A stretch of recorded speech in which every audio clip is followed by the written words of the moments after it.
Good morning, good afternoon, good evening बच्चों। तो एक अच्छा गुड न्यूज लेके आया हूं मैं आपके लिए। गुड न्यूज ये है कि मैं इस साल 25-26 की बैच को पूरे साल बीएसटी भी पढ़ाने वाला हूं। तो बीएसटी के जितने चैप्टर्स है पूरा डिटेल वीडियो आपको मेरे चैनल पे मिल जाएगा। मैक्सिमम 100 डेज 3 मंथ में हम पूरा बीएसटी कंप्लीट करेंगे। ये हमारा प्लान है, स्ट्रेटेजी है। उसके बाद हम स्टार्ट करेंगे उसका रिवीजन। वन शॉट होगा, केस स्टडीज के साथ होगा, और उसके बाद जो जो भी आपके डाउट्स है, जो जो इंपॉर्टेंट चैप्टर है, वो चैप्टर का हम रिवाइज करेंगे। ठीक है, तो इस तरीके से पूरा बीएसटी आपका मैं कवर करवाने वाला हूं। पूरा बीएसटी आपको मेरे यूट्यूब चैनल पे ही मिलने वाला है। ठीक है बच्चों, तो मैक्सिमम अपने फ्रेंड को बताते रहो कि पूरा जितना भी चैप्टर्स है सब कुछ आपको यहाँ पे अवेलेबल हो जाएगा। आपको बस जो जो चीजें मैं बता रहा हूं अच्छे से नोटबुक लेके, पेन लेके नोट डाउन करते रहना है। पूरा बीएसटी मैं आपको यहीं पे लर्न करवाने वाला हूं बच्चों। ठीक है, सो आज हम चैप्टर 1 से स्टार्ट कर रहे हैं। चैप्टर 1 हमारे बीएसटी का है nature and significance of management. तो पूरा मैनेजमेंट हम यहां पे 12th में पढ़ने जा रहे हैं। ठीक है, ओके, स्टार्ट कर रहे हैं बेटा।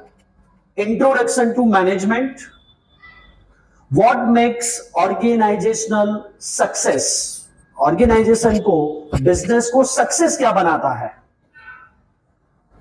Plant machinery, land building, technology, marketing strategy, financial strength, competitive edge, ये सब चीजें।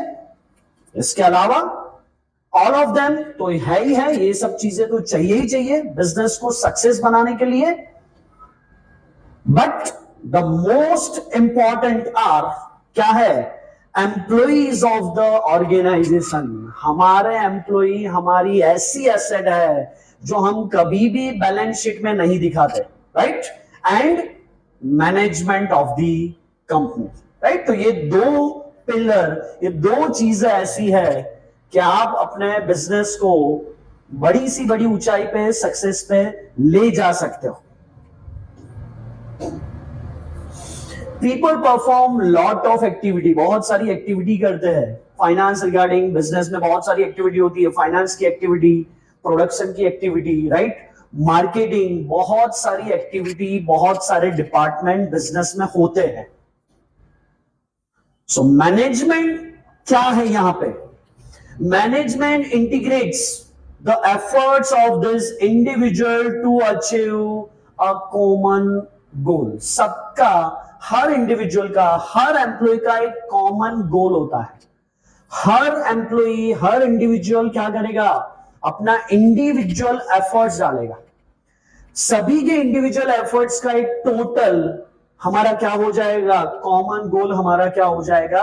अचीव हो जाएगा। That is called management. तो मैनेजमेंट क्या है? जितने भी इंडिविजुअल के एफर्ट्स है वो सबका टोटल, वो सबका सम अप हमारा कॉमन गोल अचीव हो जाएगा। ठीक है, विद द एम ऑफ, हमेशा हर बार मैनेजमेंट में एक एम होता है, ऑब्जेक्टिव होता है, गोल होता है। अभी आईपीएल का जमाना चल रहा है, राइट? T20 का सीजन चल रहा है। क्या होता है? हर टीम जब पहली इनिंग्स में आती है एक गोल के साथ आती है कि मैं या फिर हमारी टीम 200 प्लस जाएगी, 250 प्लस जाना है, और अकॉर्डिंगली स्ट्रेटेजी सेट करते हैं और बैट्समैन खेलते हैं, राइट? सो मैनेजमेंट में भी एक एम होता है। क्या है एम? मार्केट लीडरशिप, मैक्सिमम आपको मार्केट कैप्चर करना है। इंक्रीज प्रॉफिट, ऑब्वियसली जितनी भी एक्टिविटी हम करेंगे हमारा अल्टीमेट गोल क्या है? To maximise the profit. Introduction of new product, हम नई नई प्रोडक्ट लाएंगे क्योंकि पुरानी प्रोडक्ट से कस्टमर अब क्या हो गए? बोर हो गए, उनको नई चीजें चाहिए। ठीक है, मैक्सिमाइजिंग द सेल्स, हम हमारे सेल्स को एड से, नई प्रोडक्ट से क्या करेंगे? सेल्स को बढ़ाते रहेंगे। And increase customer base. जो हमारा फिक्स कस्टमर बेस है वो ईयर ऑन ईयर बढ़ना चाहिए, तो हमारा सेल्स भी बढ़ेगा, सेल्स बढ़ेगा तो हमारा प्रॉफिट भी बढ़ेगा, right. These are the well-known personality, well-known managers, well-known management आपके सामने है, ठीक है। मीनिंग पे आते हैं हम, मीनिंग स्टार्ट कर रहे हैं। What is the meaning of management? It defined as a process of getting things done with the aim of achieving goals effectively and efficiently. ये दोनों वर्ड मैं नेक्स्ट टॉपिक में आपको एक्सप्लेन करूंगा। अभी हम सब डेफिनेशन लर्न करेंगे। क्या है? It's a process of what? Getting things done. पूरा आपको साथ में बोलना है, getting things done with the aim of, जो भी वर्क है वो कंप्लीट होना चाहिए कौन से एम के साथ? ऑफ अचीविंग गोल, जो हमारा गोल है वो अचीव करने के लिए। और ये जो भी गेटिंग थिंग्स डन है वो कैसे होना चाहिए? Effectively and efficiently. ठीक है बच्चों, आप बीच में पोज लगा के डेफिनेशन लर्न करके नोटबुक में लिख लेना, तो यहीं पे मेरे साथ ही आपका बीएसटी भी क्या हो जाएगा? लर्न हो जाएगा, राइट। ओके, फिर से मैं रिपीट कर रहा हूं, क्या है? Management is a process of getting things done with the aim of achieving goals. कैसे? Effectively and efficiently. ठीक है, प्रोसेस, पूरा प्रोसेस। अगर आप बीएसटी का इंडेक्स ओपन करोगे, चैप्टर्स देखोगे, तो यही सब हमारे प्रोसेस जो है वही हमारे सीरीज ऑफ चैप्टर्स है। तो हमारा मैनेजमेंट का प्रोसेस क्या है? First that is a planning, पूरा डिटेल में हम पढ़ने वाले हैं। देन ऑर्गेनाइजिंग, सब चीजों को क्या करना है? ऑर्गेनाइज करना है। देन स्टाफिंग, सबको रिक्रूट करो, राइट, सबको प्रमोट करो, that is the process of staffing. Directing, जो नए एम्प्लॉय है उनको क्या करो? प्रॉपर डायरेक्शन दो, डायरेक्टिंग। एंड उन पे, हर एक पे, उनके वर्क पे क्या रखो? कंट्रोल रखो। So this are the process of management. कौन कौन सी प्रोसेस है? जल्दी से।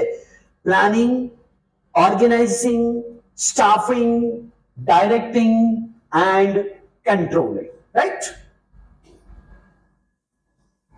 हर एक का शॉर्ट में मीनिंग दिया है, ठीक है।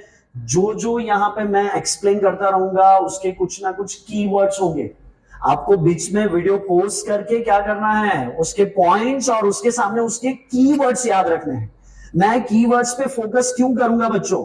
बीएसटी के पेपर में maximum you will find case studies, और केस स्टडी में कौन सा केस है, कौन सा क्वेश्चन है वो नहीं पता होगा अगर आपको कीवर्ड्स नहीं पता है। तो कीवर्ड से आपको फाइंड करना है कि ये तो मैनेजमेंट के प्रोसेस का क्वेश्चन है, और फिर आपको एक बार पता चल गया तो पूरा प्रोसेस आप एक्सप्लेन कर दोगे। तो हर चीज में कीवर्ड्स आप अपनी नोटबुक में लिखते रहना।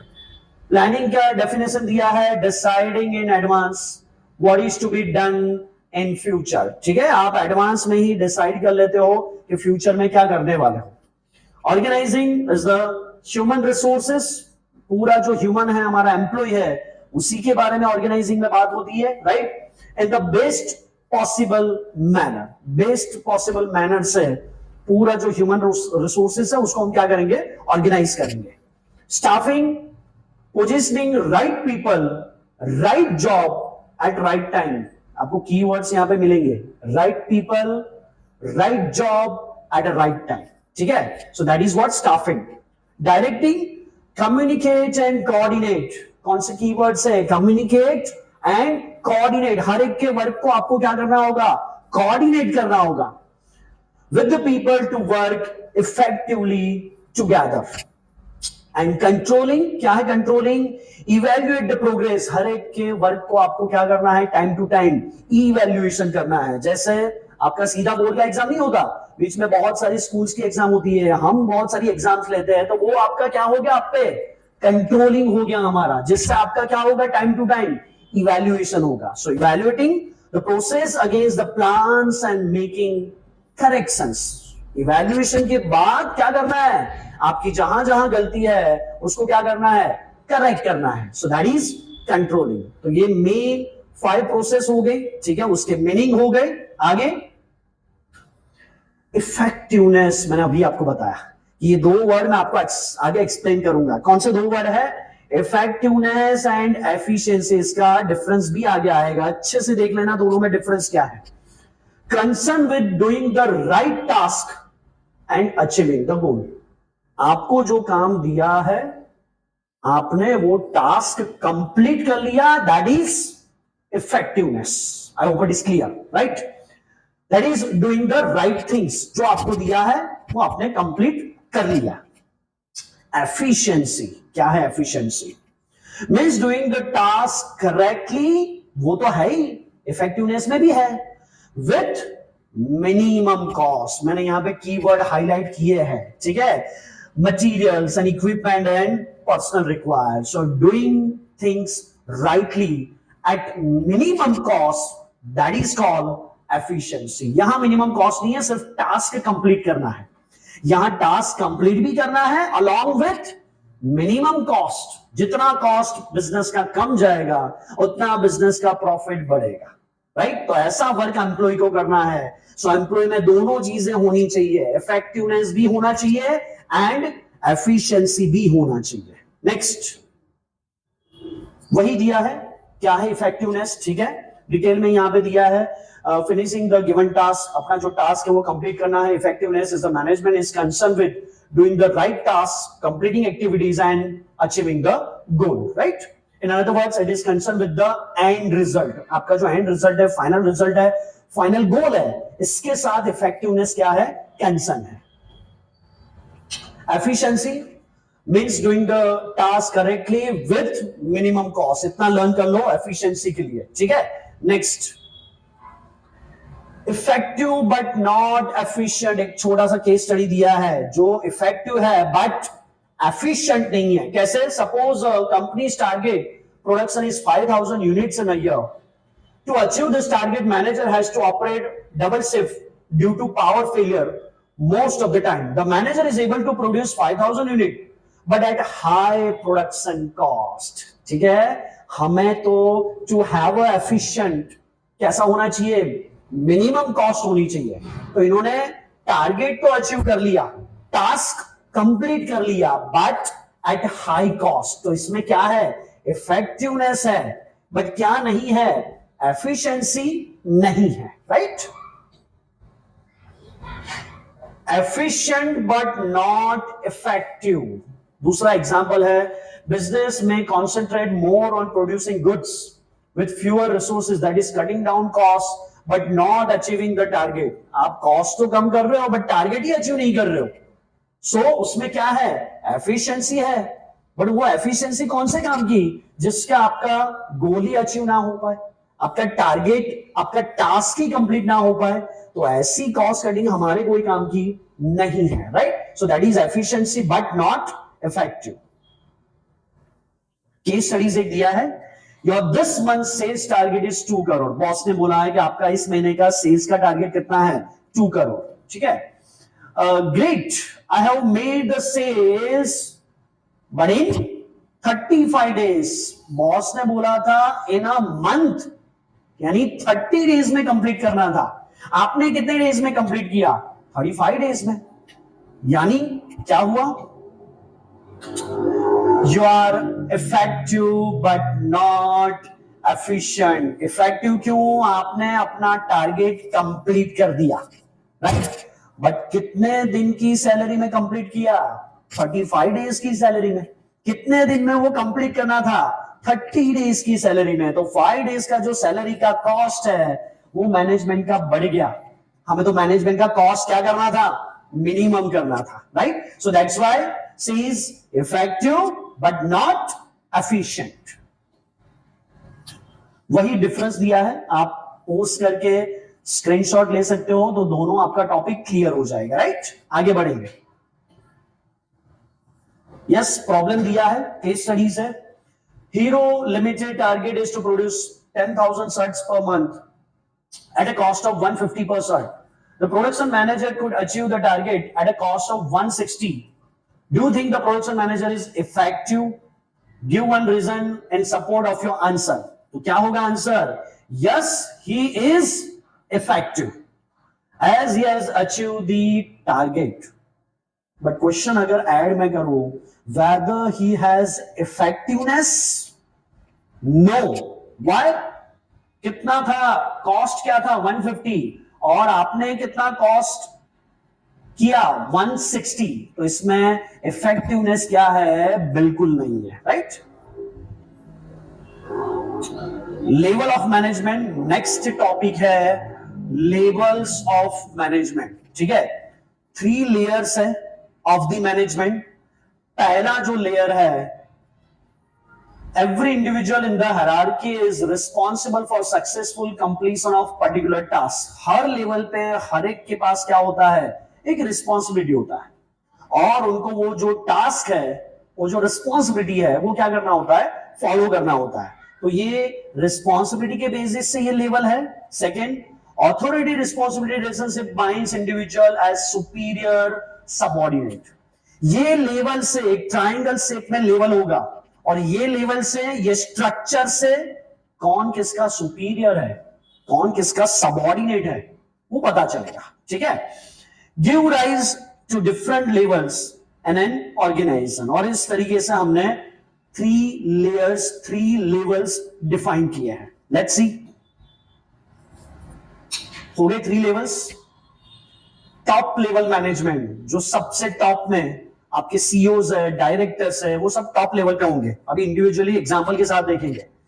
Middle level management and operational level management, और you can say bottom level management, और you can say low level management. तो 3 लेवल ऑफ मैनेजमेंट है, लिख लेना आप अपनी नोट्स में। Top level, middle level, operational level और बॉटम लेवल, ठीक है। 1 बाय 1 देखेंगे हम। टॉप लेवल मैनेजमेंट के एग्जांपल्स यहां पे दिए हैं, जो हायर अथॉरिटीज है, like chairman, president of the company, chief operating officer, director, CEO you can से, ठीक है। ये सब कौन है, टॉप लेवल ऑफ मैनेजमेंट है, ठीक है। टॉप लेवल के फंक्शंस क्या है, वो यहां पे दिए हैं, उनका काम क्या क्या रहता है, ठीक है, वो यहां पे आपको दिया है। That is functions of top level management. First क्या है, complex and stressful, demanding long hours and commitment to the organisation. जितने कॉम्प्लेक्स वर्क है, स्ट्रेसफुल वर्क है, वो किसके शोल्डर पे होता है, टॉप लेवल के शोल्डर पे, ठीक है। Second, analyse the business environment and its implications for the survival of the firm. बार बार ऑर्गेनाइजेशन को वो क्या करेगा, एनालाइज करेगा, ठीक है। और बिजनेस को अगर लॉस है तो सर्वाइव तक, यानी कि ब्रेक इवन पॉइंट तक लाएगा।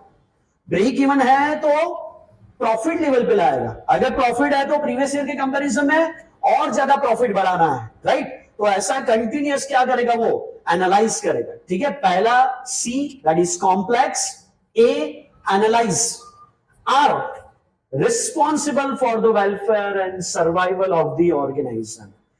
At the end of the year, organisation का, बिजनेस का जो भी रिजल्ट होगा, उसके लिए रिस्पॉन्सिबल कौन होगा, जो टॉप लेवल मैनेजमेंट है वही रिस्पॉन्सिबल होगा। So that is are for responsible. And d, decide long term goals of the organization and strategies for their achievement. Year end हो गया, जो भी रिजल्ट आया आने वाले साल का, वो क्या प्रिपेयर करेगा, स्ट्रेटेजी करेगा, प्लान रेडी करेगा और अकॉर्डिंगली फॉलो करवाएगा, गोल अचीव करेगा, राइट। तो यही इसका वर्क है टॉप लेवल मैनेजमेंट का। शॉर्ट में आपको अगर लर्न करना है वो तरीके से, तो you can write functions of top level management में CARD, C for complex, A for analyze, R for responsible and D for decide long term goals. तो ये किसके फंक्शंस हो गए, टॉप लेवल मैनेजमेंट के फंक्शंस हो गए, right. Next, middle level management में कौन कौन आता है, जो मिडिल लेवल पे है, राइट। जो डिपार्टमेंटल मैनेजर्स होते हैं जनरली, वो सब मिडिल लेवल मैनेजमेंट पे आते हैं। Like production head, you can से production manager, financial head, finance manager you can से, production heads, HR heads, account heads, ये सब डिफरेंट लेवल्स ऑफ मैनेजमेंट है, डिफरेंट डिपार्टमेंटल मैनेजर्स है। तो ये सब किस में आएंगे? मिडिल लेवल मैनेजमेंट में। ठीक है, ओके। उसके फंक्शंस भी देख लेंगे हम, क्या क्या फंक्शंस है मिडिल लेवल के। First, making man power planning to see that the department has necessary personnel यानी employee.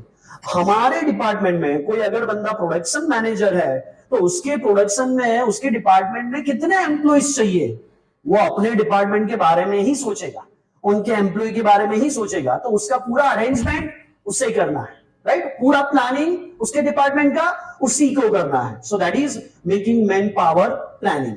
Second, assign necessary duties and responsibilities to them। किसको? उसके अंडर जितने भी सबऑर्डिनेट्स हैं, उसके जितने भी अंडर स्टाफ है, वो सबको वो क्या असाइन करेगा? ड्यूटीज एंड रिस्पॉन्सिबिलिटीज असाइन करेगा। सब ड्यूटी रिस्पॉन्सिबिलिटी अपने पास रखेगा तो उसके स्टाफ क्या करेंगे? तो आपको क्या करना होगा? ड्यूटीज एंड रिस्पॉन्सिबिलिटी का डिसेंट्रलाइजेशन करना होगा, राइट?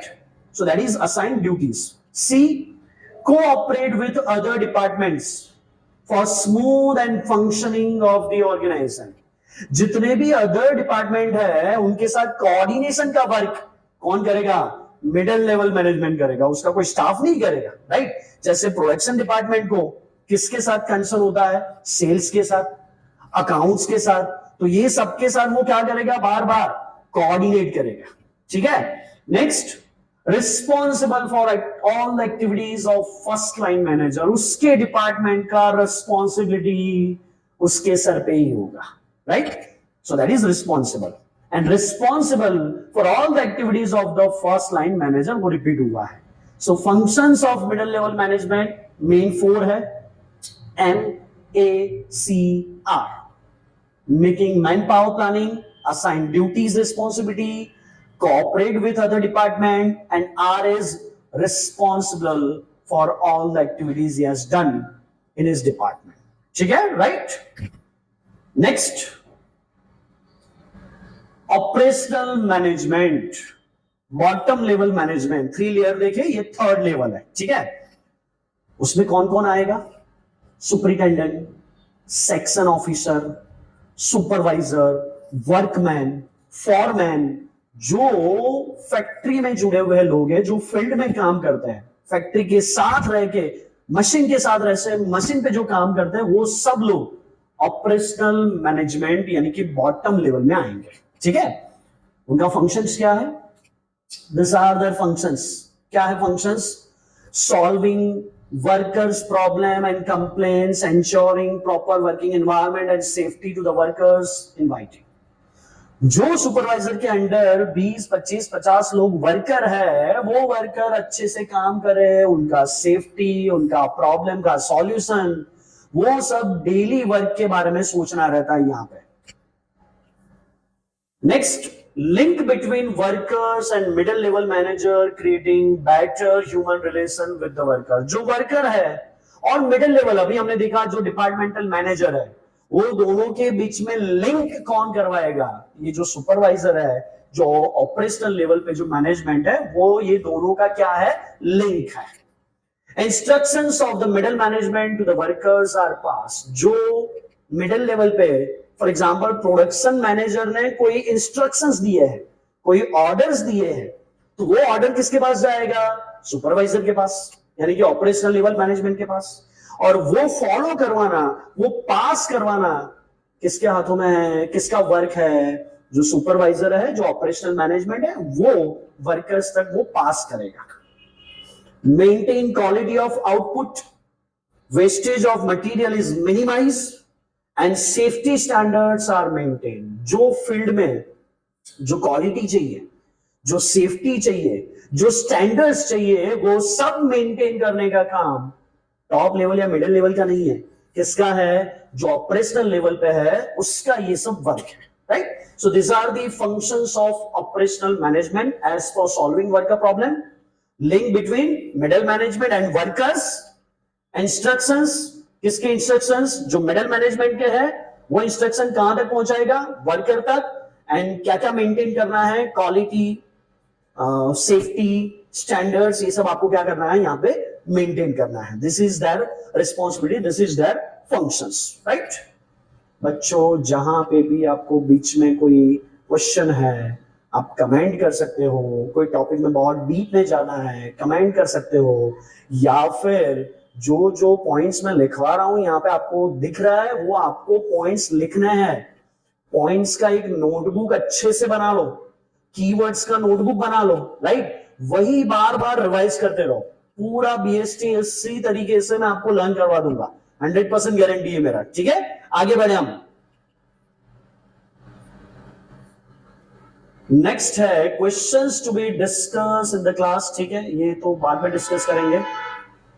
नेक्स्ट टॉपिक मैनेजमेंट, नया टॉपिक है. हमने अभी तक 2 टॉपिक देखे. एक तो मीनिंग देख लिया, मीनिंग के साथ हमने क्या देखा, प्रोसेस देख ली, planning, organizing, staffing, directing, controlling. ठीक है, और उसके बाद हमने क्या देखा, कौन सा टॉपिक देखा, जॉबी देखा. Top level management, middle level management and bottom level management, that is operational level management. ठीक है, ओके. अब नया क्वेश्चन है, नया टॉपिक है, क्या है, management as a art, management as a science and management as a profession. ठीक है, क्या है कैसे है वो देखते जाना है one by one. Management is art or not. Art आपको क्या है पता होना चाहिए.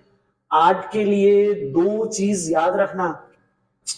आर्ट 2 तरीके से आता है. एक बाय बॉर्न, इनहेरिटेंटली, हमारे पेरेंट्स में, हमारे लाइक जो फादर्स है, ग्रैंडफादर्स है, ग्रैंडमदर है, उनमें कोई आर्ट है और वो आर्ट हम में आया. So that is inherently. दूसरा जो आर्ट है, थ्रू लर्निंग आप आर्ट को क्या कर सकते हो, डिराइव कर सकते हो. ठीक है, सो कुछ एग्जांपल्स यहां पे दिए. आर्टिस्ट है यहां पे सामने, मैनेजर्स है, मैनेजमेंट के लोग हैं. आर्ट का पहले तो डेफिनेशन यहां पे दिया है. क्या है art? Skillful and personal application of existing knowledge. आपके पास जो नॉलेज है वो नॉलेज को आप जब अप्लाई करोगे, so that becomes what, art. For example, पूरा 11th 12th आपने बीएसटी पढ़ा, राइट. फिर ग्रेजुएशन में भी मैनेजमेंट पढ़ोगे. उसके बाद आप कोई बिजनेस स्टार्ट करोगे या अपना एग्जिस्टिंग बिजनेस, पेरेंट्स का कोई बिजनेस है वो ज्वाइन कर लोगे, और धीरे धीरे वो आप बिजनेस क्या करोगे, मैनेज करना स्टार्ट करोगे. जो आपने पढ़ा है वही क्या करोगे, अप्लाई करना स्टार्ट कर दोगे. So once you start applying all the principles of management, that becomes your art. ठीक है, right, to achieve the desired result.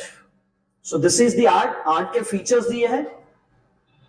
Personalise application of personal knowledge. एक तो आपके पास आर्ट के लिए प्रोफेशनल नॉलेज चाहिए, एग्जिस्टेंस ऑफ थ्योरेटिकल नॉलेज चाहिए, and practice and then creativity. बार बार आपको क्या करना है, उसका प्रैक्टिस करना है. फिर एक लेवल पे आप आ जाओगे कि आप अपना खुद का कुछ डेवलप कर पाओगे.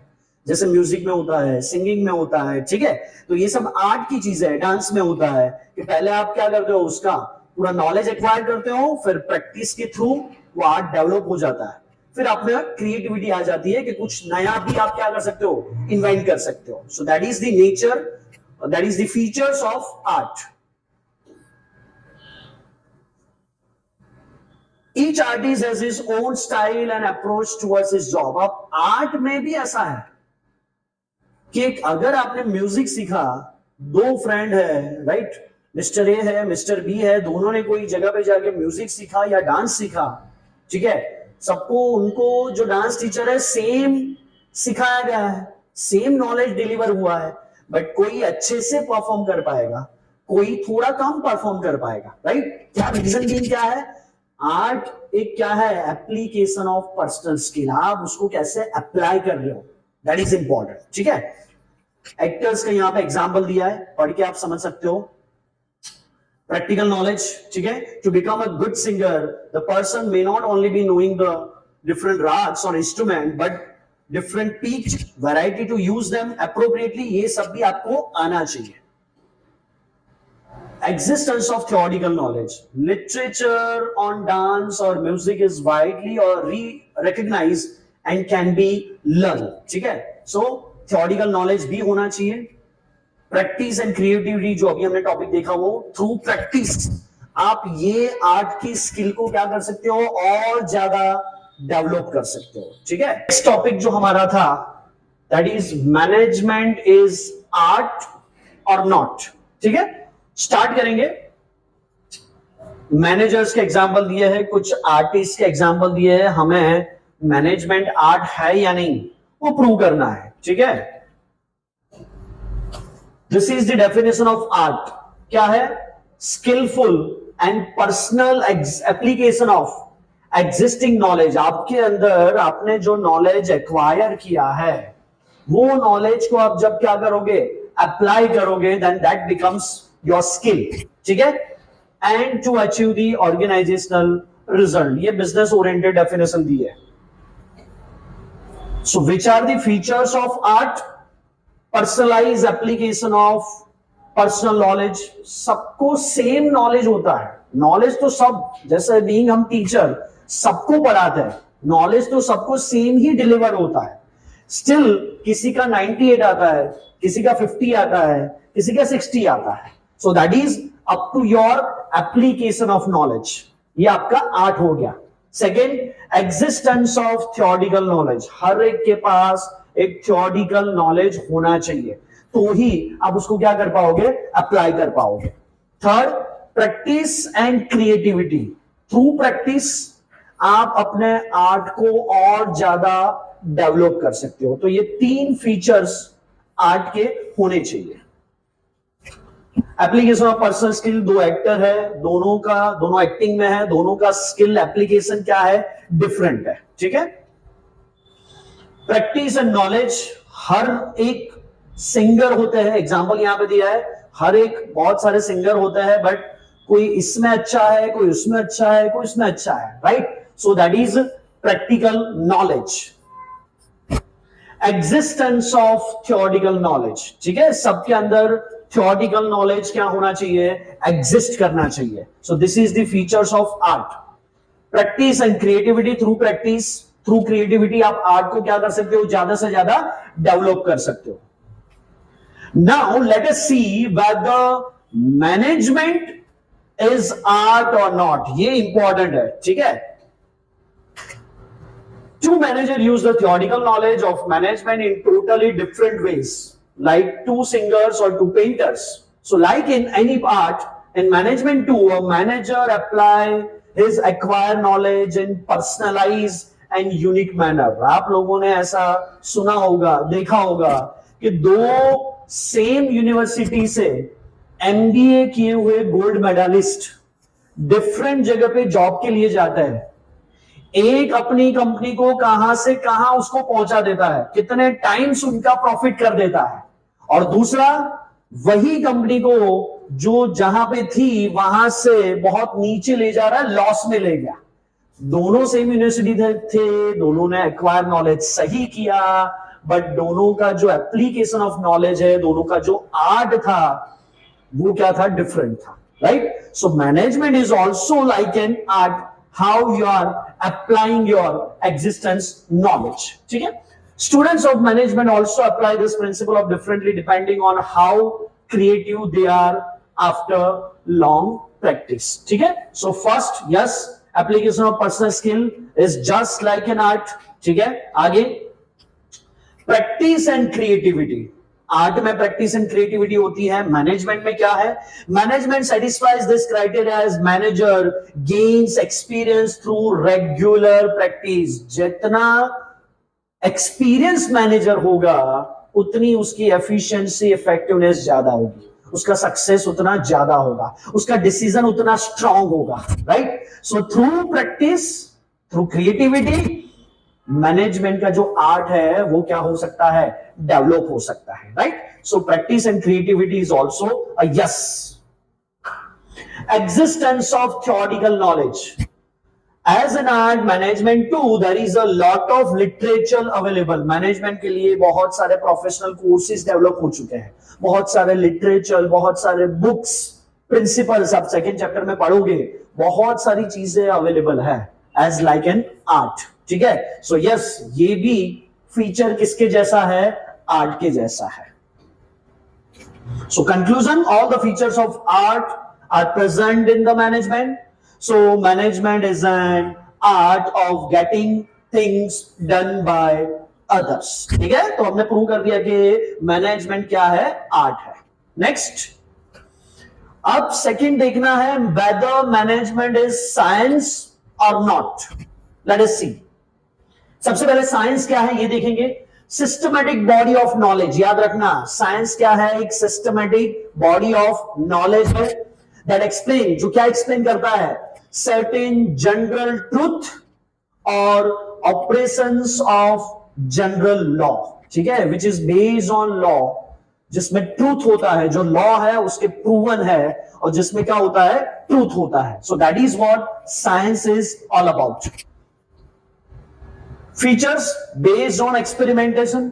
जो भी उसके लॉ है वो ऐसे ही नहीं आ जाते, बार बार उस पर क्या होता है, एक्सपेरिमेंट होता है, और वो एक्सपेरिमेंट का जब हर बार सेम रिजल्ट आएगा, then that becomes principle, then that becomes law. Right. So सबसे पहले साइंस का feature based on experimentation.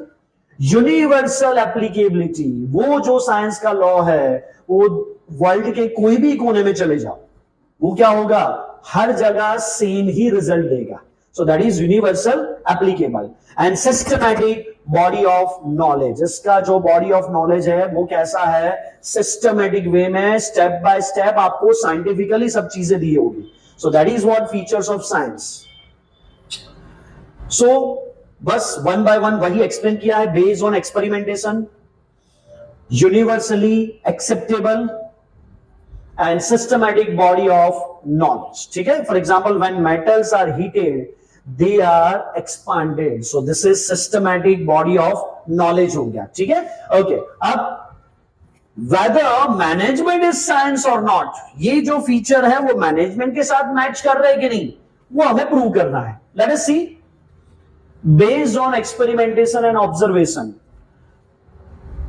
management deals with a human whose behavior is difficult to understand and are not capable of being accurately predicted. तो management के जो law है वो हर human पे equally applicable नहीं होंगे. ठीक है. साइंस के लॉ, उसका एक्सपेरिमेंट, उसका रिजल्ट हर बार सेम होगा, but management deals with whom, with humans. तो ह्यूमन का रिएक्शन हर बार क्या हो सकता है, उसके नेचर के हिसाब से, कैरेक्टर के हिसाब से डिफरेंट हो सकता है. तो पहला आंसर है no.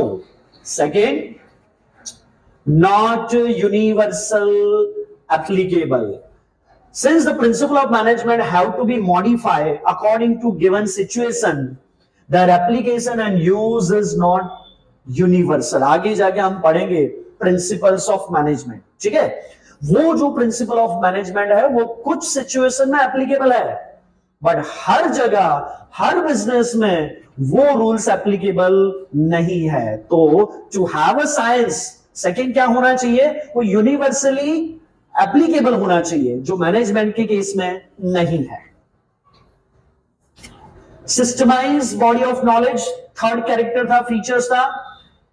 Like science, management is a systematic body of knowledge with its own theory and principle. जो मैंने बोला नेक्स्ट चैप्टर में हम पढ़ेंगे. इसमें systematic body of knowledge management में भी है, बहुत सारे कोर्सेज है, लिटरेचर है, बहुत सारी प्रोफेशनल डिग्रीज अवेलेबल है. So yes, management is a systematic body of knowledge.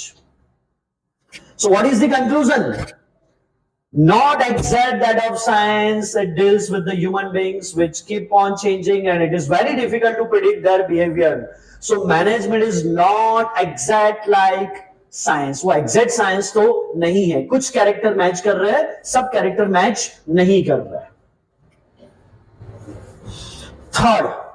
Third हमें प्रूव करना है whether management is profession or not. Let us see. सबसे पहले प्रोफेशन क्या है. ठीक है. डॉक्टर है, टीचर है, चार्टर्ड अकाउंटेंट है, ये सब क्या है, प्रोफेशन है, जिनके पास एक एक्सपर्टीज है, एक्सपर्टीज नॉलेज है. वो नॉलेज सबको क्या करेंगे, डिलीवर करेंगे. राइट. उसके अगेंस्ट फीस या जो भी है उनको एज अ रेम्यूनरेशन मिलेगा. Right. So profession is includes those activity which require special knowledge. मैंने पहले ही बताया कि क्या है profession में क्या होना चाहिए, special knowledge and skill to be applied by individual. For example, doctor का special skill and knowledge होता है, lawyer है, ठीक है, teacher है, etc. Features, service motive. Profession is not for providing goods, it's for providing service. Well defined body of knowledge, ठीक है, एक प्रॉपर एक्सपर्टीज नॉलेज उनके पास अवेलेबल रहता है. Ethical code of conduct, doctors के या टीचर्स के या लॉयर्स के कुछ एथिक्स होते हैं, राइट? उनका एक एसोसिएशन होता है, वो एथिक्स, वो एसोसिएशन के रूल्स उनको फॉलो करने रहते हैं. सो that is ethics code of conduct. एक मूवी जस्ट मैं यहां पे आपको याद दिला दूं, अगर आपने जॉली एलएलबी मूवी देखा होगा, ठीक है, Akshay Kumar as a lawyer वहां पे वर्क कर रहा है, ही इज अ प्रोफेशन, ठीक है. सो हो क्या रहा है वहां पे, एक टाइम लिमिट दिया रहता है, एसोसिएशन ने, बार एसोसिएशन ने डिसाइड किया होता है कि after 24 hours you are no more to practicing as a lawyer. उसके पास वो 24 आवर्स का ही टाइम होता है, राइट? सो वो क्या हुआ, ethical code of conduct association का, ठीक है. एसोसिएशंस ऑफ प्रोफेशनल का एसोसिएशन होता है, उसके कोड ऑफ कंडक्ट रूल्स आपको फॉलो करने होते हैं. एंड रिस्ट्रिक्टेड एंट्री, हर कोई इसमें नहीं आ सकता. अगर आपके पास चार्टर्ड अकाउंटेंट का डिग्री नहीं है, आप क्वालिफाई नहीं हो, तो वो प्रोफेशन में आप नहीं जा सकते. डॉक्टर का डिग्री नहीं है तो फिर आप डॉक्टर के प्रोफेशन में नहीं जा सकते. एलएलबी का डिग्री नहीं है तो फिर आप as a advocate, as a lawyer practice नहीं कर सकते. So this are the features of profession. Service motive वही यहां पे है, सर्विस प्रोवाइड करना है. Well defined body of knowledge, एक एक्सपर्टीज नॉलेज प्रोफेशनल्स के पास होता है, वही एक्सप्लेन किया है. Ethical code of conduct, rules regulation सब फॉलो करना रहता है. एसोसिएशंस ऑफ प्रोफेशनल, हर एसोसिएशन प्रोफेशनल का एसोसिएशन रहता है, ठीक है. रिस्ट्रिक्टेड एंट्री, ठीक है, यहां पे हर कोई ये एसोसिएशन में ऐड नहीं हो सकता है. Now let us see whether management is profession or not. Management is not considered full fledged professionals like law और मेडिसिन. वेल डिफाइंड, एक सेकेंड, ओके. मैनेजमेंट में first character, not obligatory for registration to be a manager. There is no such body, ठीक है. अब तो उनका association हो गया है, बट ऐसी कोई बॉडी नहीं है या फिर ऐसा कोई क्राइटेरिया नहीं है लाइक सीए और लाइक लॉयर कि आपको वो एसोसिएशन में रजिस्टर होने के बाद ही आप प्रैक्टिस कर सकते हो. ऐसा कोई रजिस्ट्रेशन मैनेजमेंट में, मैनेजमेंट के रिगार्डिंग कुछ भी नहीं है, right? Not subject to any formal code of conduct by manager association can not have an effect beyond an advisory status. ऐसा कोई एसोसिएशन नहीं है जिसका कोई कोड ऑफ कंडक्ट नहीं है, कुछ फॉलो करना जैसा आपको यहां पे नहीं है. नॉट प्रिस्क्राइब एजुकेशनल क्वालिफिकेशन, ठीक है, अब तो एक क्वालिफिकेशन हो गया है, बट स्टिल अगर आप स्किलफुल हो, अगर आप कंपनी को अच्छे से अच्छी जगह पे ले जाने की क्वालिटी रखते हो, स्किल रखते हो, then no qualification require to be a manager, ठीक है. Profit motive, the basic purpose of management एक ही है, कौन सा? To have a profit. Management को तो क्या चाहिए? प्रॉफिट ही चाहिए. कोई क्वालिफिकेशन, कोई डिग्री नहीं है तो चलेगा, ठीक है. So is management becoming a profession? Yes, management is becoming a profession. Management अब धीरे धीरे क्या बनने जा रहा है, वो वे में, प्रोफेशनल वे में जा रहा है.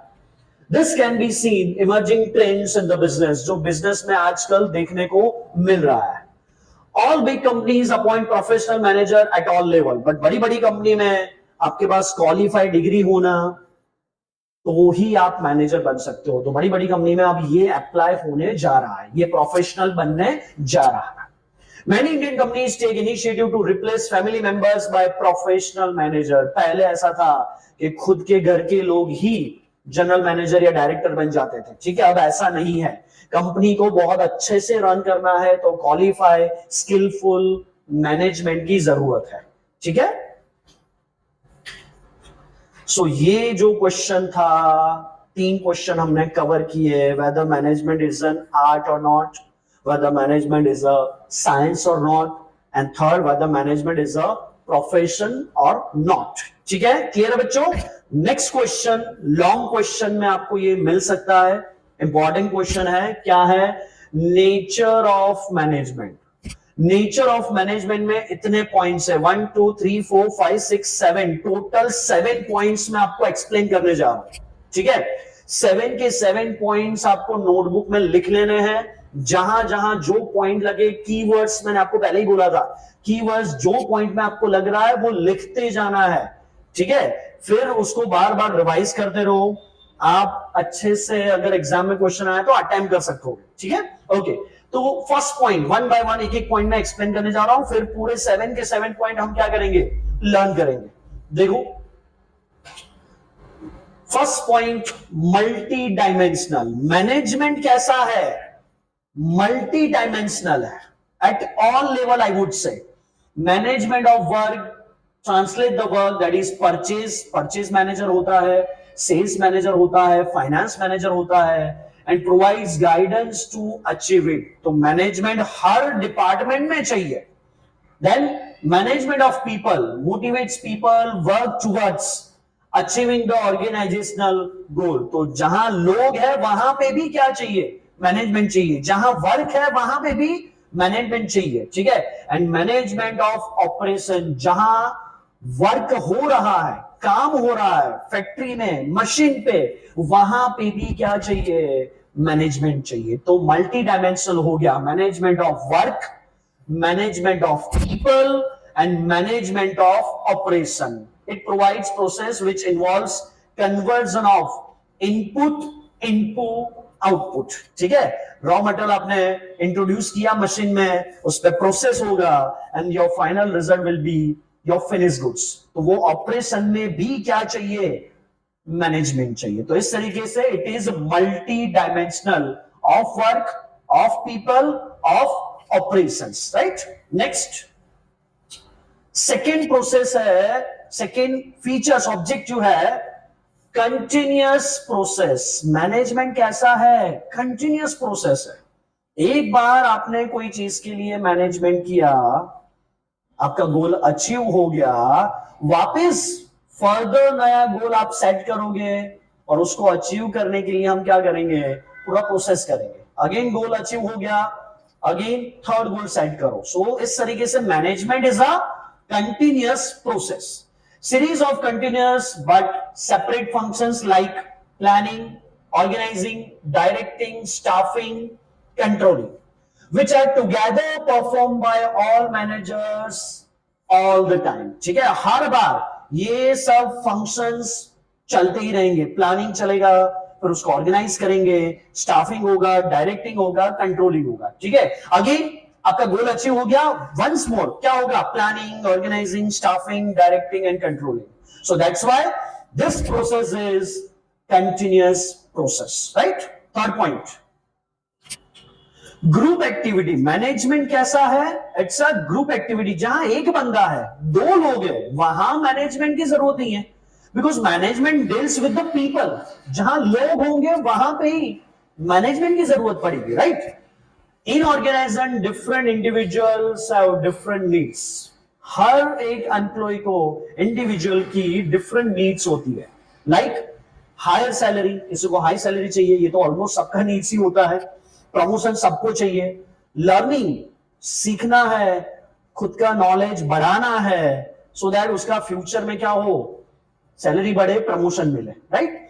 सो common goal can met through team work and coordination, ठीक है। और ये सबके बीच में टीम वर्क लाना, कोऑर्डिनेशन लाना, दैट इज कॉल्ड मैनेजमेंट। सो जहां ग्रुप एक्टिविटी होगी वहां पे किसकी जरूरत पड़ेगी, management, right. Dynamic function, dynamic का मतलब याद रखना बच्चों, चेंजेबल। फ्लेक्सिबल, ठीक है। ऐसा जरूरी नहीं कि आपने कुछ सेट कर दिया कि यही करना है, फिर आगे जाके आपको पता चला कि इसमें तो सक्सेस रेशियो कम है, अब हमें स्विच करना है, चेंज करना है। तो मैनेजमेंट में वो ऑप्शन अवेलेबल है कि एक लेवल के बाद आप अपने डिसीजन को, प्लानिंग को क्या कर सकते हो, चेंज कर सकते हो। So it's a dynamic function, management is a dynamic function and has to adopt itself to changing environment. जैसे जैसे एनवायरमेंट चेंज होगा, टर्म्स चेंज होगा, पॉलिसीज चेंज होगी, गवर्नमेंट रूल्स चेंज होंगे, वैसे वैसे मैनेजमेंट का प्रोसेस भी कैसे होता रहता है, चेंज होते रहता है। Consist of various social, economic, political factors. ये सब फैक्टर्स को ध्यान में रखते हुए हम भी मैनेजमेंट में क्या लाते हैं, चेंजेस लाते हैं। एग्जाम्पल दिया है मैंने मैकडी का, है ना। मैकडी आप देखो, मैकडी है, डोमिनोज है, ये सब लोग क्या है, हमारे इंडियन मार्केट का बहुत अच्छे से वो लोग सर्वे करते हैं। और पता है कि इंडियन मार्केट में जो वेजिटेबल यानी कि वेजेस खाने वाले लोग ज्यादा है, वेजिटेरियन ज्यादा है, तो वो जो भी नई प्रोडक्ट लाएंगे वो कैसी होगी, वेजिटेरियन को ज्यादातर टारगेट करने वाली प्रोडक्ट होगी, ठीक है। कोई भी नई प्रोडक्ट आएगी जो हमारे वेजिटेरियन है उनको वो ज्यादातर क्या करेगी, टारगेट करेगी, क्योंकि वहां पे वो मार्केट ज्यादा है, वो खाने वाले लोग ज्यादा है।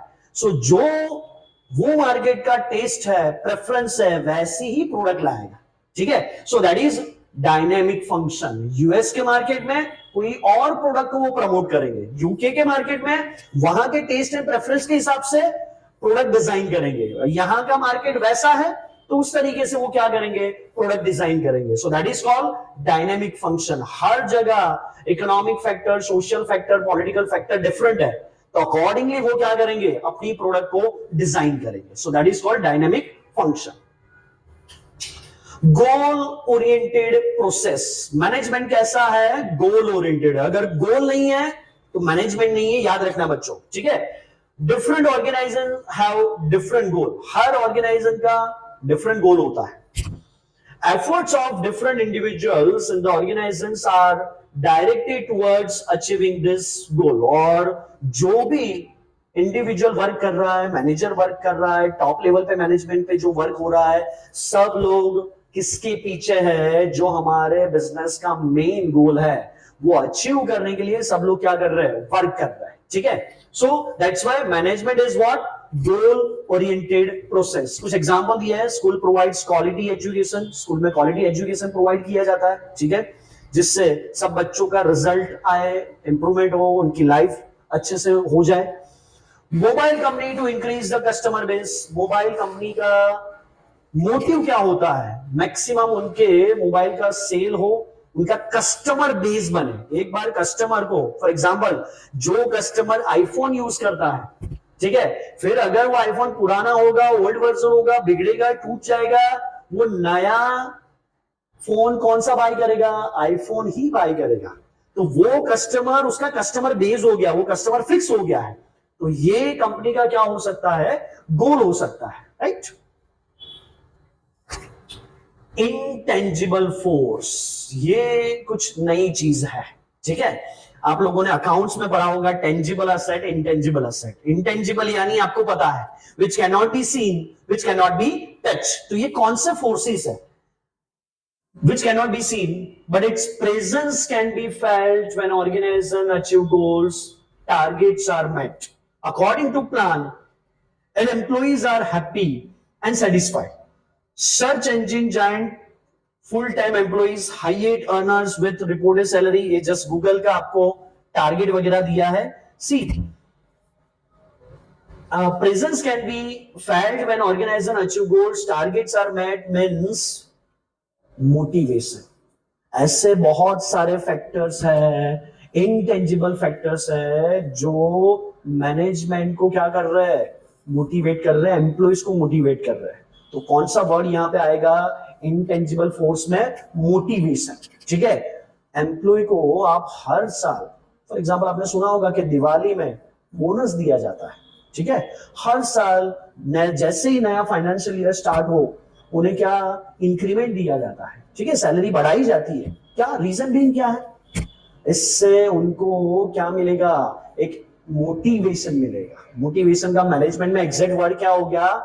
Intangible force. जितना इंटेंजिबल फोर्स ज्यादा मिलेगा, आपका एम्प्लॉय एक तो स्टेबल रहेगा, स्विच नहीं करेगा आपकी जॉब। दूसरा इससे क्या होगा? वो ऑनेस्टली, अच्छे से, एफिशिएंटली वर्क करेगा, जो हमारा गोल है मैनेजमेंट का, right? So that is called intangible force. All pervasive. All pervasive लिख लेना आप कहीं पे, एट ऑल लेवल। 3 लेवल हमने देखे प्रीवियस क्लास में, top level, middle level and organizational level और बॉटम लेवल। मैनेजमेंट ऐसा नहीं है कि सिर्फ टॉप लेवल पे ही है, हर लेवल पे there is a need of management. So that is called all pervasive. The activities involved in the managing an enterprise are common to all organisms, whether it is economic, whether it is social, whether it is political. So that's why management her level पे, हर organism पे कैसे work करेगा? Same काम करेगा. So that is called all pervasive, whether it is social, whether it is economical, or whether it is political. ठीक है? Okay? So applicability is different, is due to the difference in culture, tradition and history. ठीक है? Management का जो application है वो different हो सकता है। जैसे अभी हमने मैकडी वाला एग्जांपल दिया कि यहां कोई प्रोडक्ट का डिजाइन कुछ और है, यूएसए में, यूके में प्रोडक्ट का डिजाइन, मार्केट स्ट्रेटेजी कुछ और होगा। क्यों?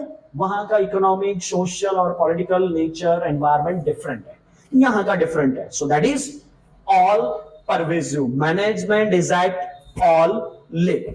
ठीक है बच्चों, क्लियर है? So this is our nature of management. Quickly हम गो थ्रू कर ले, लर्न करना है आपको, एक बार बोलना है नेचर ऑफ मैनेजमेंट। 7 पॉइंट्स है। कौन कौन से 7 पॉइंट्स है? क्विकली मेरे साथ रिवाइज करना, और एक बार वीडियो खत्म हो जाए उसके बाद लर्न करके नोटबुक में खुद से लिख लेना। ठीक है? क्या क्या थे points? Multi dimensional, right? Continuous process, it never ends, group activity, dynamic function, flexible, changeable, goal oriented, without goal management can not be possible, intangible forces, I would say motivation, and last all pervasive at all level. ठीक है? 7 के 7 points अच्छे से learn कर लो। Keywords picture के साथ मैंने आपको पीपीटी में दिखाया है। एक बार पूरा जो वीडियो है आप रिवाइज करके कीवर्ड्स लिख सकते हो, नोटबुक में नोट कर लो। ठीक है? नेक्स्ट क्लास में ये सब कुछ आपको लर्न करके आना है। नेक्स्ट क्लास में अब हार्डली 2 पॉइंट फर्स्ट चैप्टर में पेंडिंग है, नेक्स्ट लेक्चर में, नेक्स्ट वीडियो में वो भी हमारा कंप्लीट हो जाएगा। जैसे फर्स्ट चैप्टर कंप्लीट होगा हम टेस्ट प्लान करेंगे, टेस्ट कैसे देना है वो सब मैं आपको बताऊंगा। ठीक है? अभी हमारा फर्स्ट टारगेट क्या है कि मैक्सिमम सिलेबस कंप्लीट करना है, कंप्लीट होना है सिलेबस, वो भी बहुत मिनिमम टाइम में। ठीक है बच्चों, समझ में आया? So after completing nature of management, our next topic, हमारा नेक्स्ट टॉपिक कौन सा है? Objectives of management. Mainly there are 3 objectives of management: social objectives, personal objectives and organizational objective. कौन कौन से है? Social objective, personal objective and organizational objective. One by one detail में देखेंगे। First, organizational objective. तो सबसे पहला ऑर्गेनाइजेशन का ऑब्जेक्टिव क्या होता है? टू सर्वाइव, बिजनेस में टिके रहना। That is our organizational business objective, right?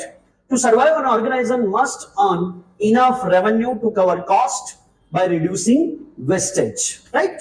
Second, profit. एक बार सर्वाइव हो गए उसके बाद हमारा ऑर्गेनाइजेशनल ऑब्जेक्टिव क्या रहेगा? To have a profit. Essential incentives for successful operations of enterprise and reward for bearing the risk. ठीक है? सो एक बार हमारा प्रॉफिट में हम आ गए तो सब रिस्क हम क्या कर पाएंगे? कवर कर पाएंगे, right? And third, once you start earning the profit, our next objective of the organization is what? to have a growth, development. Increase sales volume, increase in the number of employees, number of products, increase in capital. ये सब sign है किसके? आपके business की, organisation के growth की, development की. So this is our organizational objective. याद रहेगा, survive, then profit, and then growth. Social objective. कौन कौन से social objective होंगे? Giving employment opportunity to the needy sections of the society. Maximum society में हमें क्या करना है? Employment generate करनी है, जिससे सोसाइटी को, स्टेट को, नेशन को क्या होगा? बेनिफिट होगा. Second, providing basic amenities like schools, crèches to the employee. बड़ी बड़ी ऑर्गेनाइजेशन अपने एम्प्लॉय को सेटिस्फाई करने के लिए बहुत सारे बेनिफिट्स देते हैं, like school facility, house facility, transport facility. ठीक है, तो ये सब फैसिलिटी, एमिनिटीज देनी जरूरी है to achieve the social objective. Right. Third, using environmental friendly atmosphere in the factory, in the production house. आप जो फैक्ट्री में एनवायरमेंट प्रोवाइड कर रहे हो वो कैसा होना चाहिए? कैसा होना चाहिए? एनवायरमेंट फ्रेंडली होना चाहिए, अच्छा एटमोस्फियर होना चाहिए, जिससे एम्प्लॉई अच्छे से वर्क कर पाए, उसका जो लाइफ है वो भी बढ़े, उसका ग्रोथ भी हो. सो that is economic environment friendly. आपको क्या प्रोवाइड करना है? एटमोस्फेयर प्रोवाइड करना है. So this is our social objective. कौन कौन से थे? एम्प्लॉयमेंट जनरेट करना, उनको एमिनिटीज प्रोवाइड करना और उनको एनवायरमेंटल फ्रेंडली एटमोस्फेयर प्रोवाइड करना. देन पर्सनल ऑब्जेक्टिव क्या हो सकता है हमारा? पर्सनल, एज अ ओनर हमारा पर्सनल ऑब्जेक्टिव क्या हो सकता है? Giving the employee good working environment, जो भी हमने देखा वही, and chance of growth and promotion. हर एक इंडिविजुअल का ग्रोथ होना चाहिए, उसका फ्यूचर उसको हमारी कंपनी में दिखना चाहिए. Right. And good salary and perquisites. कोई भी एम्प्लॉय को इंडिविजुअली इतनी चीजें मिलेगी तो वो कभी भी आपका जॉब छोड़ के नहीं जाएगा. आपका जॉब छोड़ के नहीं जाएगा, यानी एक परमानेंट एम्प्लॉय, एक एक्सपीरियंस एम्प्लॉय का आपको मास मिलेगा. और ऐसे ही एम्प्लॉय हमारा गोल अचीव करने के लिए सबसे ज्यादा यूजफुल होते हैं. ठीक है, तो ये सब चीजें हैं जो अचीव कर लोगे तो आपका लेबर टर्नओवर जो है वो क्या हो जाएगा? कम हो जाएगा. सो this is personal objective. Right. Next, importance of management. Next question is importance of management. कौन कौन से इंपॉर्टेंस आपको यहां पे दिए हैं? ग्रुप गोल, इंडिविजुअल गोल नहीं होना चाहिए. ग्रुप गोल होगा तभी तो बिजनेस का गोल अचीव होगा. Useful in dynamic organization. कैसा भी सिचुएशन हो, ऑर्गेनाइजेशन उसके साथ एडजस्ट होना चाहिए, चेंजेबल होना चाहिए, डायनामिक होना चाहिए. Increase efficiency. हमने स्टार्टिंग में पढ़ा था एफिशिएंसी एंड इफेक्टिवनेस. तो बार बार एम्प्लॉय की एफिशिएंसी आपको क्या करनी है? बढ़ानी है. Development of society. इसके साथ सोसाइटी का भी डेवलपमेंट करना है. सोशल ऑब्जेक्टिव में हमने अभी देखा. And enhance personal objective. जो एम्प्लॉय के पर्सनल ऑब्जेक्टिव है, अच्छा सैलरी, अच्छी फैसिलिटी, राइट, जॉब सिक्योरिटी, वो पर्सनल ऑब्जेक्टिव भी क्या करना है? मैनेजमेंट को फुलफिल करना है. This are the importance of management. One by one देखेंगे. अगर आपको शॉर्ट में ये इंपॉर्टेंस याद रखना है तो GUIDE, गाइड, अगर याद रखोगे तो इंपॉर्टेंस ऑफ मैनेजमेंट आप क्या कर पाओगे? उसके पॉइंट्स एक्सप्लोर कर पाओगे. तो ये शॉर्टकट कीज है. ठीक है, आगे बढ़ेंगे. सबसे पहला था group goals. Management gives a common direction to individual like finance, production, purchase. हर एक को आपको क्या देना है? एक प्रॉपर डायरेक्शन देना है फॉर अचीविंग दी ओवरऑल गोल. कभी भी कोई एक डिपार्टमेंट का गोल अचीव होने से बिजनेस सक्सेस नहीं होगा. फाइनेंस, प्रोडक्शन, परचेज, अकाउंट, सबका गोल अचीव होगा तभी बिजनेस का गोल क्या होगा? अचीव होगा. तो हमें सबके गोल को मर्ज करना है. That is group goal. Second, useful in dynamic organization. Organization functions as an changing environment. ठीक है, कभी भी बिजनेस एनवायरनमेंट सेम नहीं रहता. ठीक है, उसमें अप्स एंड डाउन्स, चेंजेस आते रहते हैं. Management helps people adopt to this changes to survive and growth. ये चेंजेस हमें क्यों अडॉप्ट करने हैं? To survive and to the growth. Example like Nokia launches new brands after some time. एक time था बच्चों, नोकिया पूरे जो मोबाइल है वो सेक्टर में नंबर 1 था। सब लोग नोकिया का ही हैंडसेट यूज करते थे, ठीक है। बट उसने जो चेंजेस लाने थे, जो स्मार्टफोन अदर कंपनीज लेके आई, बहुत सारे फीचर्स लेके आई, वो चेंजेस उसने जो अडॉप्ट किए, एक्सेप्ट किए, वो बहुत लेट किए। इसकी वजह से अभी आजकल किसी के हाथों में आपको नोकिया नहीं दिखेगा। क्यों? उसका रीजन ये था, उसने जो डायनामिक ऑर्गेनाइजेशन यूज करना चाहिए, जो चेंजेस आया एनवायरमेंट में, वो जो अडॉप्ट करना चाहिए, उसने बहुत लेट किया। उसके जो अदर कॉम्पिटिटर्स थे, जो न्यू बिजनेस ऑर्गेनाइजेशन थे, उन्होंने बहुत क्विकली वो चेंजेस को समझ लिया, वो डायनामिक ऑर्गेनाइजेशन को समझ लिया। तो अभी आज उनका मार्केट शेयर ज्यादा है, नोकिया का बहुत ज्यादा था, अभी बहुत ही कम हो गया है, right. So that is useful in dynamic organization. Increase efficiency, manager try to reduce cost and increase productivity. हमारा दो ही पर्पस होता है कि कॉस्ट कम हो। कॉस्ट कम होगा तो ये जो कॉम्पिटिटिव एनवायरनमेंट है, इसमें आप अपना प्रॉफिट बढ़ा पाओगे, राइट। एंड हर बार हमारी प्रोडक्टिविटी कैसी होनी चाहिए? इंक्रीज होनी चाहिए। क्वालिटी भी हमें अच्छी देनी है कम प्राइस में, right. So through better planning, organizing, directing, staffing and controlling, these are the process of management. The activities of the organization increase the efficiency. ये सब चीजों से, ये पूरे प्रोसेस से आप एफिशिएंसी एम्प्लॉय की क्या कर सकते हो? बढ़ा सकते हो। डेवलपमेंट ऑफ सोसाइटी, अभी हमने देखा सोशल ऑब्जेक्टिव में, it helps the society by providing good quality products and service, creates employment opportunities and reducing cost of production. तो ये तीनों एडवांटेज किसके लिए है? सोसाइटी के लिए है। Enhance the personal objective. Personal objective क्या होगा? Through motivation and leadership management helps individual growth. Individual growth होगा, सैलरी अच्छा दोगे, पर्क्स दोगे, एमिनिटीज दोगे, फैसिलिटीज दोगे, तो इंडिविजुअल एम्प्लॉय का क्या होगा? ग्रोथ होगा। Better remuneration through team spirit, cooperation, commitment, etc. So इससे पर्सनल ऑब्जेक्टिव एम्प्लॉय को क्या होगा? एनहांस होगा, फुलफिल होगा। So these are the different points of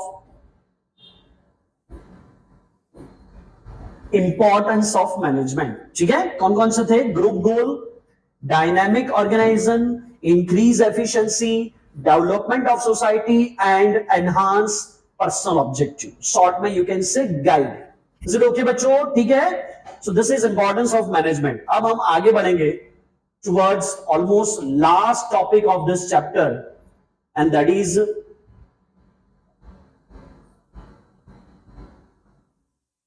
coordination. ठीक है, कोऑर्डिनेशन यानी क्या? मैनेजमेंट की जितनी भी प्रोसेस है, जितने भी डिपार्टमेंट है, वो सबके बीच में क्या आना चाहिए? कोऑर्डिनेशन होना चाहिए। ठीक है, फॉर एग्जांपल एक छोटा सा एग्जांपल लेते हैं कि हमारे कंपनी में प्रोसेस 1 है, प्रोसेस 2 है, प्रोसेस 3 है। प्रोसेस 1 कंप्लीट हुआ, उसके बाद ही प्रोसेस 2 स्टार्ट होगा। सो प्रोसेस 1 कंप्लीट हुआ, प्रोसेस 1 और 2 के बीच में कोऑर्डिनेशन नहीं है। सो प्रोसेस 1 आपका सुबह 11 बजे खत्म हुआ, प्रोसेस 2 वाले को वो पता ही नहीं है, होगा क्या? वो तब तक आइडियली बैठा रहेगा। जब तक प्रोसेस 2 नहीं होगा तो प्रोसेस 3 भी नहीं होगा। तो जितना लेट प्रोसेस 2 करेगा उतना ही लेट किसको होगा? प्रोसेस 3 को होगा, राइट। तो ये तीनों प्रोसेस के बीच में क्या है? Lack of coordination. अगर ढंग से कोऑर्डिनेशन होता, जैसे प्रोसेस 1 कंप्लीट हुआ, प्रोसेस 2 स्टार्ट हो गया, प्रोसेस 2 कंप्लीट हुआ, प्रोसेस 3 स्टार्ट हो गया। So this is what coordination is all about. ऐसे हर लेवल पे, टॉप, मिडल, लोअर, हर लेवल पे क्या होना चाहिए? कोऑर्डिनेशन होना चाहिए मैनेजमेंट में। The process that ensures the orderly arrangement of individual and group efforts to ensure unity of action, जिससे क्या आएगा? unity of action आएगा in realization of common objective। सबका ऑब्जेक्टिव तो कॉमन ही होगा, ठीक है। सो हमें क्या करना है? चीजों को ऑर्डरली मैनेज करना है, मैंने एग्जांपल जैसे दिया वैसे, प्रोसेस 1 के बाद प्रोसेस 2, देन प्रोसेस 3, राइट। सो ऐसे हर एक चीज को ऑर्डरली मैनेज करोगे तो सब चीजों के बीच में क्या आएगा, कोऑर्डिनेशन आएगा। और कोऑर्डिनेशन की वजह से जो हमारा कॉमन गोल है, कॉमन ऑब्जेक्टिव है, वो क्या होगा, अचीव होगा, right. So this is the meaning of coordination. Difference between coordination and cooperation, ठीक है। Plan and implemented bye administrative authority, जो एडमिनिस्ट्रेटिव अथॉरिटी है, टॉप अथॉरिटी है, वही प्लान करेगी और उसको क्या करेगी, इंप्लीमेंट करेगी। It is obligatory to honour. Coordination रखना क्या है, बिजनेस ऑर्गेनाइजेशन में कंपलसरी है। It depends upon will of the employees, they may or may not be cooperate. बेटा कोऑपरेट यानी क्या, एक दूसरों को साथ देना, साथ मिलके काम करना। अगर किसी के साथ, एम्प्लॉय के साथ आपके जो को एम्प्लॉइज है उसके साथ अच्छे रिलेशन है, साथ मिलके काम करोगे। अगर उसके साथ अच्छे रिलेशन नहीं है तो कोऑपरेटिवली आप काम नहीं करोगे। So it may or may not B, but this is compulsory. Wider term covering all areas of business while consider part of cooperation। जो cooperation है, it's just a part। Whole hearted support of employees and department, सबका support यहां पे मिलेगा, किसमें, coordination में। May lead to unbalance, कोई support करेगा, कोई सपोर्ट नहीं करेगा। Establish formal informal relationship, formally भी होगा और इससे इनफॉर्मल रिलेशनशिप भी एस्टैब्लिश होगा। Well this establish only informal and not the formal, right. Planning, organizing, staffing, directing, controlling, ये सब तभी सक्सेस होंगे, तभी हमारा गोल अचीव होगा जब ये सब के बीच में क्या होगा, कोऑर्डिनेशन होगा। अगर ये सब एक्टिविटीज, ये सब प्रोसेस ऑफ मैनेजमेंट में कोऑर्डिनेशन नहीं है, then you can not achieve your common goal, ठीक है। नेक्स्ट क्वेश्चन है नेचर ऑफ कोऑर्डिनेशन, ठीक है। सो फर्स्ट परवेजिव मैंने आपको बोला था, at all level, responsibility of all manager, it's a duty of all manager to follow the coordination. Integrates group efforts, इससे ग्रुप एफर्ट्स क्या होगा, इंटीग्रेट होगा। Continuous process ensures unity of action, हमने definition में देखा, and it's a deliberate function, ठीक है। It's not कि आपने जस्ट सोचा और कर दिया, ऐसा नहीं है। टॉप अथॉरिटी ने आपको बोला है, so you have to follow it, so it's a deliberate function. इसका जो इनिशियल्स है PRICED, प्राइज्ड, यानी क्या होगा, नेचर ऑफ कोऑर्डिनेशन होगा, ठीक है। वन बाय वन देखेंगे। सबसे पहला परवेजिव फंक्शन, तो कोऑर्डिनेशन कैसा फंक्शन है, eight all level of management, all different department, सब जगह आपको क्या मिलेगा, कोऑर्डिनेशन तो चाहिए ही चाहिए। हर डिपार्टमेंट में कोऑर्डिनेशन चाहिए, हर लेवल पे क्या चाहिए, कोऑर्डिनेशन चाहिए। Activities of various departments and care inter related and interdependent, और इसीलिए हर एक्टिविटी, हर लोग, हर डिपार्टमेंट एक दूसरे के साथ क्या है, इंटर रिलेटेड है, एक दूसरे पे डिपेंड है। तो फिर वहां पे तो हर एक्टिविटी का, हर डिपार्टमेंट का क्या होना चाहिए, कोऑर्डिनेशन होना चाहिए। Second, responsibility of all manager, top manager coordinate with middle level, जो टॉप है वो किसके साथ कोऑर्डिनेट करेगा, मिडिल लेवल के साथ, to ensure that overall policies are suitably carried out, वो फॉलो लेगा, ऑर्डर पास करेगा टॉप लेवल।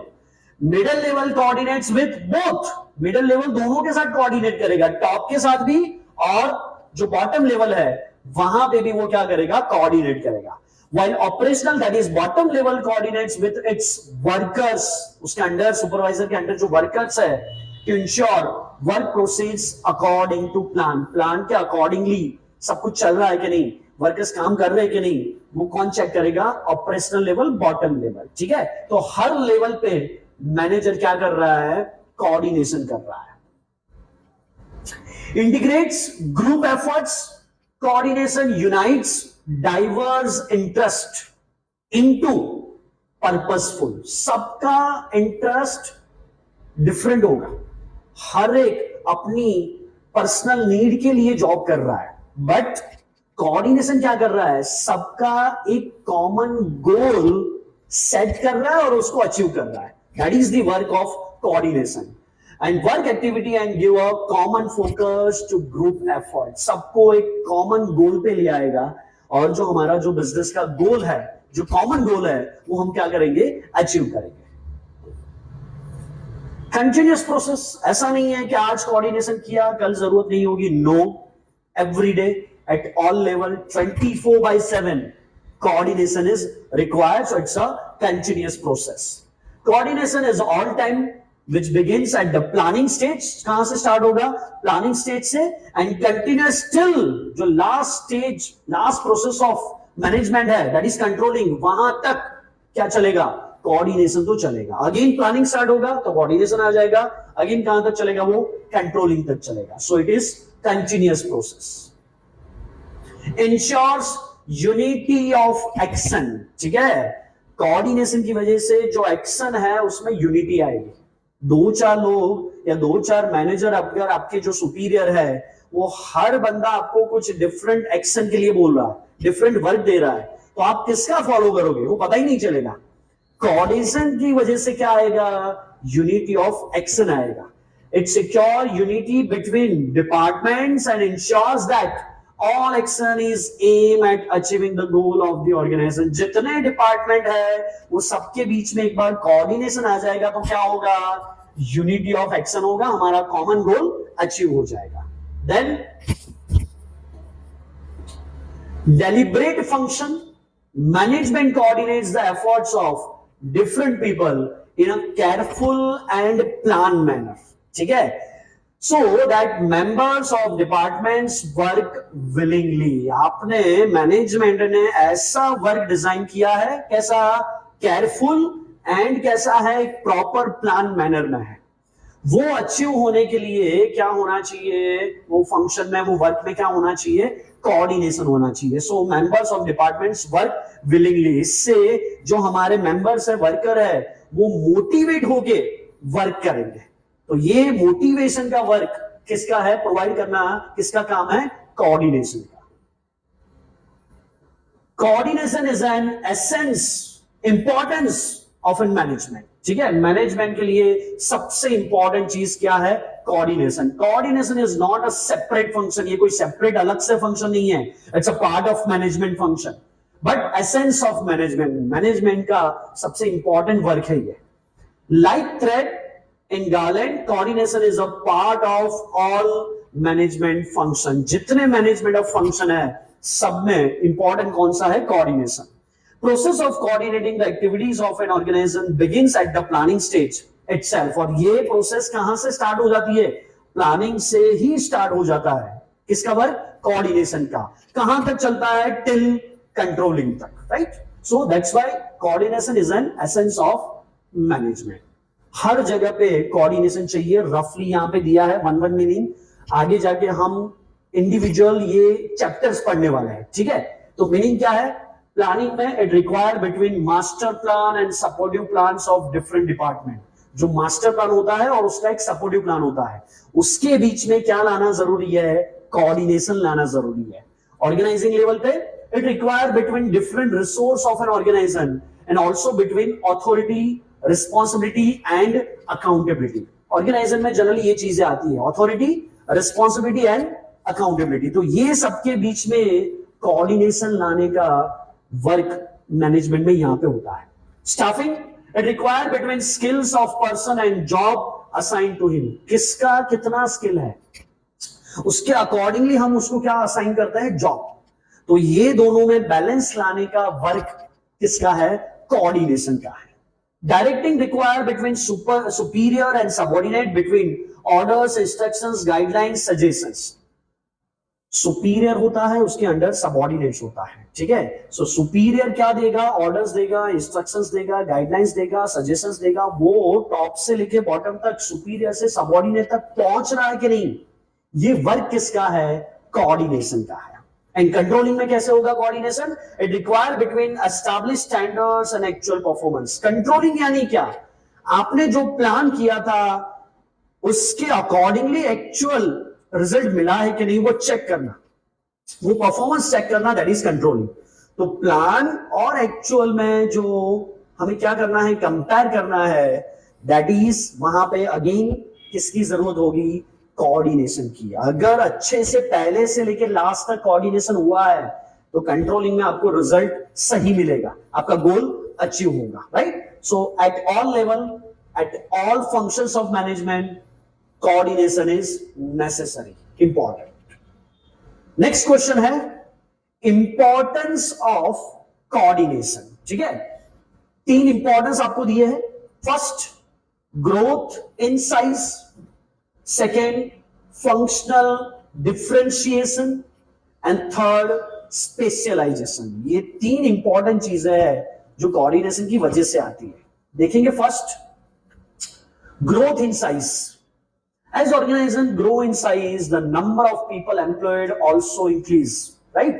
जितना आपका बिजनेस का साइज बढ़ता जाएगा वैसे वैसे हम क्या करेंगे, एम्प्लॉइज का रिक्रूटमेंट करते जाएंगे, यानी स्टाफ भी बढ़ता जाएगा।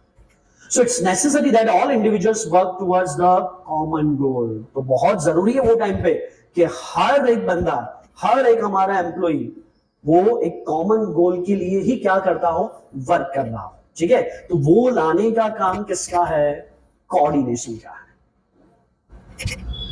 Functional differentiation.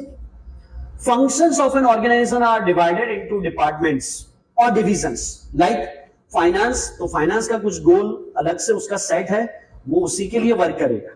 प्रोडक्शन, उसका अच्छी क्वालिटी, मिनिमम कॉस्ट, वो उसका गोल है, वो उसी के लिए वर्क करेगा। मार्केटिंग, मैक्सिमम सेल हो, प्रमोशन हो, वो उसका गोल है, वो उसी के लिए वर्क करेगा। तो सबका गोल डिफरेंट है। ठीक है, कोऑर्डिनेशन क्या करेगा, ये सबको एक कॉमन गोल पे लाके सेट करेगा, जिससे ये सबका इंडिविजुअल गोल तो अचीव होगा ही होगा, हमारा जो कॉमन गोल है वो भी क्या होगा, अचीव होगा। So coordination link the separate activities of various department. ये सबके बीच में लिंक लाने का काम किसका है, कोऑर्डिनेशन का है। स्पेशलाइजेशन कैसे आएगा, big organisations have high degree of specialisation. जितनी बड़ी ऑर्गेनाइजेशन होगी वो तभी बड़ी ऑर्गेनाइजेशन बनेगी जब उनके पास स्पेशलाइजेशन होगा, right. Due to complexities of modern technology and the diverse work, coordination is required by an independent person to settle the difference in opinion of specialist. हर एक एम्प्लॉय का, हर डिपार्टमेंट का अपना ओन स्पेशलाइजेशन है। आपको क्या करना है, आपको आपके बिजनेस के गोल को अचीव करने के लिए वो सबके स्पेशलाइजेशन में क्या लाना होगा, लिंक लाना होगा, कोऑर्डिनेशन लाना होगा, तब जाके आपका गोल क्या होगा, अचीव होगा, राइट। तो स्पेशलाइजेशन को भी कॉमन गोल पे लाने के लिए there is a requirement of coordination. So this is the topic of coordination. हमने कोऑर्डिनेशन में इंपॉर्टेंस देखा, इंपॉर्टेंस था growth in size, functional differentiation and specialisation.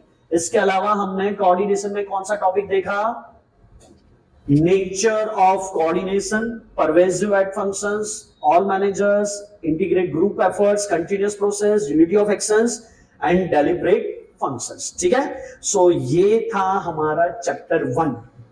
Suggestion आपको दूंगा मैं, नोट लेके बैठिए, जितने भी पॉइंट्स हैं एक बार लर्न करके, पोस्ट करके वीडियो नोटबुक में लिख लीजिए। फिर सबके कीवर्ड्स यहां पे मैंने हाईलाइट किए ही है, कीवर्ड्स देखिए और कीवर्ड्स भी लर्न करके हर एक पॉइंट्स के सामने लिखिए। इस तरीके से एक अच्छा सा आपका नोट वाइज नोटबुक डीएस का रेडी हो जाएगा। ठीक है बच्चों, जैसे हमारा ये चैप्टर सिलेबस कंप्लीट होगा, मैं तुरंत जितने भी केस स्टडीज हैं चैप्टर वाइज उसका वीडियो आपको शेयर करता रहूंगा। समझ में आया बच्चों, ठीक है। सो हार्डली 3.5 मंथ में हमें पूरा बीएसटी कंप्लीट करना है। आपको अकॉर्डिंगली हार्डवर्क स्टार्ट कर देना है। नेक्स्ट वीडियो आपको मिलेगा सेकेंड चैप्टर का, इसके साथ हमारे अकाउंट्स का भी वीडियो आप लोग देख सकते हो, वो भी आपको चैप्टर वाइज मिलता रहेगा। ठीक है बच्चों, okay, thank you so much, thank you.